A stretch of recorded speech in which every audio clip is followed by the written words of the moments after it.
What if I told you Jo Koy once performed to only 10 people in a Vegas coffee house and bombed so hard he considered quitting comedy for good? Yep, the man who now sells out arenas around the world was once just another broke comic, getting rejection after rejection, night after night, for years. So how did he go from being broke, overlooked, and sleeping on couches to selling out Madison Square Garden? Let's rewind this hilarious, painful, and inspiring journey of Jo Koy. One punchline, one heartbreak, and one big comeback at a time. Jo Koy was grinding through the stand-up scene long before YouTube, Netflix, or Instagram fame. He started out in Las Vegas, taking whatever gigs he could, usually unpaid.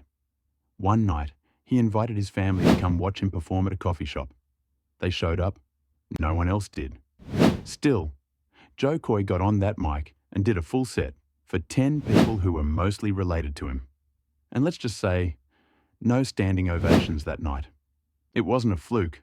For years, Jo Koy kept hitting the same wall. No agents, no managers, no invites. Just him, his jokes, and an audience that wasn't always laughing. He sent tapes to Comedy Central. Nothing. He pitched himself to Netflix. Crickets. Even his own self-funded projects got turned down. There were moments, more than a few, where he thought, is this even worth it? But here's where the story flips. Jo didn't quit. Instead, he doubled down.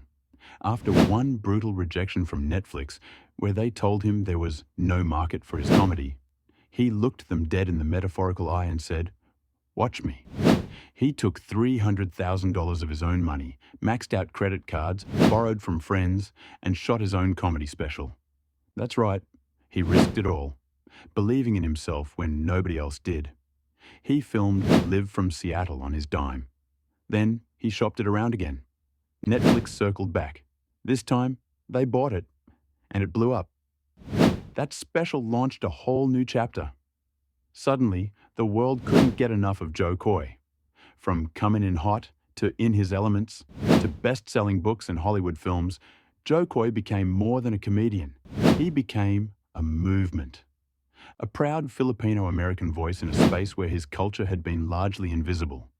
He sold out Madison Square Garden, broke ticket sale records across the globe, hosted his own movie, Easter Sunday, starring a full Filipino cast.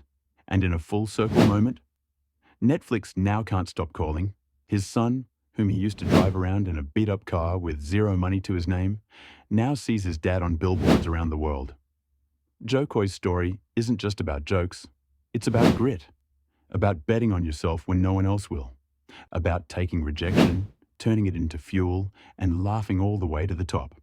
So if you're sitting in your own version of a coffee shop with 10 people, wondering if you should give up, remember this.